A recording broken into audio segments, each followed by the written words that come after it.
Welcome to the SHU Sports Report. We had a week off, but we are here to get you everything that has happened in the past 2 weeks. I'm Anthony Saccone. And I'm Ryan Toohey. We have quite the show ahead for you. So, Anthony, why don't you get us all caught up on some Sacred Heart football? Well, Ryan, the past 2 weekends have been amazing for Sacred Heart football with some solid wins and a few records broken. Football went 2-0 since we were last on, taking on in-state rival CCSU and the Bulldogs of Bryant at home. The Pios now sit above 500 with a 5-3 record. In a close road battle with CCSU, the Pioneers pulled off a huge victory in an extremely tight contest by a final of 28-25. Leaders on the day were Kevin Duke, who threw for 374 total yards. Senior tailback Jordan Meacham rushed for 107 total yards, and Andrew O'Neill holding 10 receptions for 170 yards and 2 TDs. An absolute dominant offensive showing for the Pioneers with 541 yards of total offense. In the contest against Bryant, it was a back-and-forth first half as Sacred Heart was up 27-20. But the story of the game was the rushing attack for Sacred Heart. The tag team tandem of Jordan Meacham and first-year Julius Chestnut were absolutely unstoppable. Meacham rushed for 318 yards and 3 touchdowns. And Chestnut, he wasn't too bad either, as he rushed for 164 yards and also scored 3 touchdowns. Kevin Duke also found the end zone, and guess what? Of course, it came on the ground. These were not your ordinary yardage touchdowns, however. Meacham scored on a 99-yard touchdown rush, a 40-yard touchdown rush, and a 71-yard touchdown rush. Meanwhile, Chestnut scored on a 75-yard run and a 62-yard run. The Pioneers' offense racked up 579 total yards, as 538 of those yards came on the ground. After 2 huge wins, the Pioneers look to keep the win train rolling as they will host Robert Morris right here on Campus Field this Saturday at 12 p.m. Saturday's game is Military Family Appreciation Day. Both Jordan Meacham and Julius Chestnut received Northeast Conference honors. Meacham received Co-Offensive Player of the Week, and Chestnut was named Rookie of the Week for their performances. To add to those awards, Meacham broke the school record for rushing yards in a game with 318 yards on just 23 carries. This surpasses Marvin Loyal for rushing yards in a game with 302 in 2000. Along with passing Marvin Loyal, Meacham also passed Kaheem Cohen in yards per carry with 13.8 per game, with at least 10 carries. That record was previously held in 1998. And another team that had a solid outing before their bye week was men's ice hockey. After opening up against a very tough number 15 Northeastern team, it looked like it wouldn't get much easier for them as the 5th-ranked Providence Friars came into town for a Saturday night showdown on October 20th. Providence struck early as they scored on their first shot of the game at the 4:07 mark of the first period. They'd add another goal 7 minutes later to make it 2-0. However, Sacred Heart hung tough and kept up with the Friars. Eventually, the Pioneers broke through in the second period as redshirt junior Jason Cotton scored a power play goal to cut the lead in half. The score stayed that way into the third period. The Pioneers' defense was sensational, preventing Providence from scoring again. However, time was running out in regulation, and the Pioneers were still trailing by 1. But with 2:46 remaining, junior forward Austin McLemurray scored the tying goal for the Pioneers. The game ended up going into a 5-minute overtime where neither team could score the game-winning goal. Thus, the result was a 2-2 tie. After having a bye week last week, the men's ice hockey team returns to action this weekend for their first road trip of the season. They will take on Bentley University tomorrow and Saturday. To come back from being down 2 to end up tying the number 5 team in the nation at the time is a pretty big accomplishment by the men's ice hockey team. It really is. Huge things happening there, and we are looking forward to talking about their season in the future. But another team that we need to touch on is men's soccer, who has gone 1-2 since our last show. Their win came against a huge in-state rival as they took down CCSU.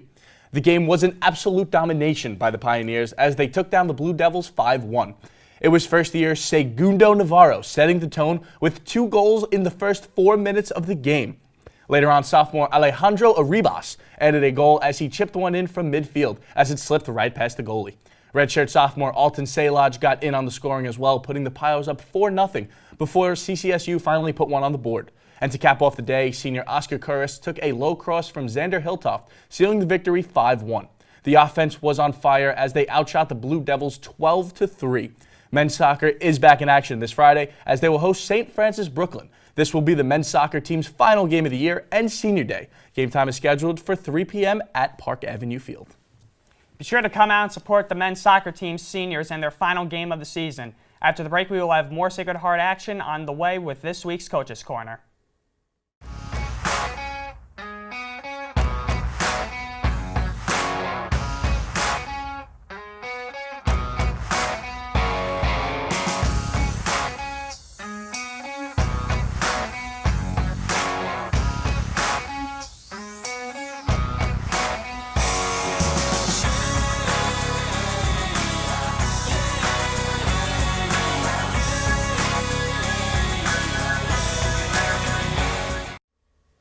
Welcome back, Sacred Heart fans. I'm Gino Ganello, and we're here with head coach John Clark for the Sacred Heart wrestling team. Coach, with the season right around the corner, thanks for coming down and talking about your season with us. Absolutely. Glad to be here, and thank you for having me. We love having you guys down here, and let's get right into things. A new hire this season for the program, Braden Atwood, coming in as an assistant coach for the program. Day-to-day activities are going to be taken care of.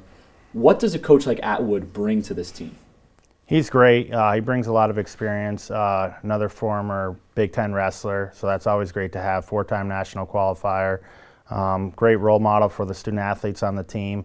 And he's also competing still. He just placed at the U.S. Open and the World Team Trials.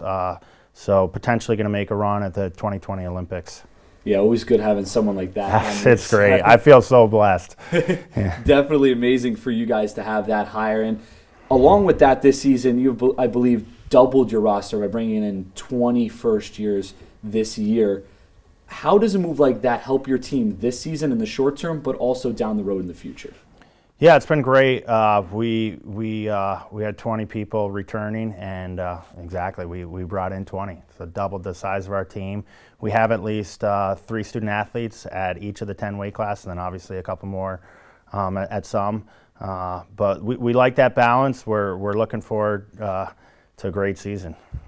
Yeah, and I'm sure having that extra manpower there on the roster definitely helps out more of the ways than one. And you guys got on January 19th a huge matchup for the first time ever in program history. You're going to be taking on a ranked opponent in Cornell. What does a match like that do for this team and the program and its ambitions moving forward? Yeah, it's great. The Cornell coach, Rob Cole, actually reached out to me, and it was a no-brainer for our program. I mean, they're going to be probably a top 5 team in the country this year, and they have returning national champ. We want to wrestle the best teams, and we have a tougher schedule this year than we did last year, and every year we want to really grow on it. But obviously, we want a lot of people for that match, but we want to put a product out there that we're getting people for every match. Yeah, absolutely, and such a big match that is, for you guys getting to take on a ranked opponent, which is absolutely awesome, especially just for the school, for us fans. To see that absolutely. Is awesome. But you guys start off your season this weekend, going to the Tiger Open against Princeton University. Yep. What are your expectations for the team going into the season? I think it's a nice way to start our season. We're going to have everyone on the team wrestle, whether you're a starter or not, and you get a lot of competition. We're going to see a lot of the competition that we would see within the year, within our EIWA conference, and then some Big Ten schools are going to be there, and some ACC schools. So it's the second year for the Princeton Open, Tiger Open, and it's really going to be a great test for us. And then followed by so that's more of a tournament, and then next weekend would be our duels that would start out our dual meet season. Well, Coach, that's all the time we have, but we wish you guys the best of luck this season. Thank you so much, and again, thank you for having me. Oh, thank you for coming down, and be sure to come down to all of wrestling's home matches at the Pitt Center to cheer them on for their 2018-2019 season. For more Sacred Heart sports action, we have Chris Caiozzo standing by with this week's Update Corner. Thanks, Gino. We've got a good bit of action coming your way, so let's get things started with Sacred Heart women's tennis, as the team took on Monmouth University on October 17th and defeated them 7-0. This was the first dual match win of the season. Both singles and doubles were dominant. Junior Brianne Loria and sophomore Lauren Santasiro led the Pios as they won their singles matches in just 2 games each. They return to the courts on November 7th when they head to Arizona to compete in the ITA Fall Nationals. Moving on to the ice, as the Sacred Heart women's ice hockey team have gone 2-1-1 in the last 2 weeks with a tie and a sweep versus Johnson & Wales. In their tie versus St. Anselm, it was a thriller as the Pios trailed late, and in the last second, junior Maddie Bishop found the back of the net as they forced overtime, and there would be no goals in overtime as the game ended in a 4-4 tie. The following weekend, the Pios beat Johnson & Wales 2-0 and 6-0 as 8 different Pioneers scored. Senior goalie Sarah Urban had 23 saves, which tabbed her Nuha Defensive Player of the Week. The team returns to action this Friday, November 2nd, when the Pioneers host Post University for another Nuha Conference Series. Puck drop is for 7 p.m. The Sacred Heart equestrian team competed this past weekend and were named the High Point team, having 43 points, placing them above Trinity by 1 point. 7 different Pioneers placed first in 8 of the events, with junior Gabby Sorrentino placing first in both open fences, Section B, and novice flats, Section C. They return to action on November 4th when Hunt Seat will compete at Trinity and the Western Squad will compete at UConn. The Sacred Heart rugby team had 2 big conference wins as they faced Castleton on the 21st and Malloy on the 27th, beating them 45-25 and 30-17 respectively. Sophomore Isabel Cuddy, continuing her great season, had the opening try of the game versus Castleton. 2 Pioneers, including first-year players Nia Williams and Sophie Hale, scored their first try of their career. It was more of a challenge versus Malloy as the Pios had to fight back as they went down early, but Cuddy again cut the Malloy lead down to 2, and from there it was all Pioneers as they scored 17 unanswered points to win 30-17. This win concludes the regular season for the Pios as they will wait for an announcement to see if they will make the Tier 2 championships, which is scheduled for November 10th. The Sacred Heart women's golf team placed second at the SHU Fall Invite October 21st and 22nd to conclude their fall season. All 7 Pioneers finished in the top 20 out of 31 golfers. Junior Anna Contreras led the way for SHU, where she finished tied for 4th, shooting 16 over par and 160 for the weekend. The Pioneers look to the spring to continue their spring slate of their season. Last but certainly not least, the Sacred Heart women's cross country team had 3 runners on the All Northeastern Conference team as the Pioneers finished 3rd Saturday morning. The team finished with 62 points behind St. Francis U and champion Central Connecticut State. Senior Tara Connolly, junior Jacqueline Thorne, and junior Olivia Weiss all finished in the top 14 overall to earn all conference honors. The team will send runners to the NCAA Northeast Regional Championships next weekend in Amherst, New York. That's all we have for this week's Update Corner. I'm Chris Galloza, and hang tight. We have a few more sports coming your way.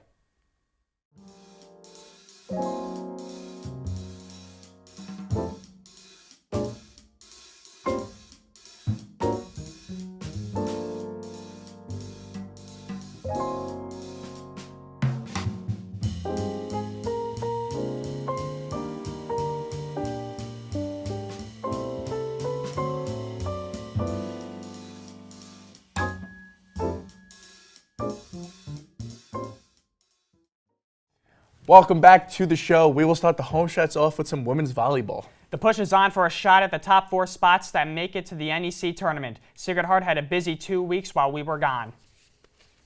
The women's volleyball team traveled to Brooklyn during the weekend of October 19th for 2 matchups against St. Francis Brooklyn and LIU Brooklyn, respectively. The team played with poise and determination in both contests and pushed their oppositions to the limit. Ultimately, however, they would wound up losing both matches in 5 sets. Redshirt junior Liesl Nellis led the Pios in kills for both games. She had 23 against St. Francis and 18 against LIU. Looking to bounce back from the tough trip, the Pioneers returned home this past Friday for an evening showdown against conference foe Fairleigh Dickinson. The Pioneers started the matchup strong and jumped out to a seemingly comfortable 24-17 lead. However, Fairleigh Dickinson would not go down quietly. They stormed all the way back to within 1 as they went on a 7-0 run. However, the Pioneers regained their composure and they closed out the first set with a 25-23 victory. The second set featured a 6-0 run from the Pios after they led 11-8. SHU would jump out to a 17-8 lead and never looked back, winning the second set 25-16. The third set started out with a bang as Nellis, junior Julia Merwinski, and first-year Alex Polk had back-to-back-to-back kills. FDU would pull to within 2, but SHU went on a 4-0 run to pull themselves away and give themselves the 25-21 set win in a 3-game sweep. Nellis and Merwinski led the team with 9 kills on the evening. Women's volleyball wraps up their home schedule for the regular season with 2 home games this weekend. It begins tomorrow night at the Pitt Center against Bryan at 6 p.m. On Saturday, they will return to the Pitt Center for another 6 p.m. showdown, this time against Central Connecticut in what will be Senior Day. These last 2 games are huge for the Pioneers as they currently sit 4th in the rankings, 2 games behind Bryant and just 1 game behind CCSU. Guys, make sure to head out to the Pitt Center for both games to cheer them on to the NEC tournament. And another team looking to make it to the postseason is the field hockey team. That's right, Ryan. The field hockey team had a 1-3 record in the 2 weeks we have been gone. But that win was quite important to their path to the MAC championship tournament. The win was their biggest of the season as they took down MAC foe LIU Brooklyn. SHU came out of the gates hot as they scored 2 goals in the first 22 minutes. LIU would later make things interesting as they pulled to within 1 at the 40-minute mark.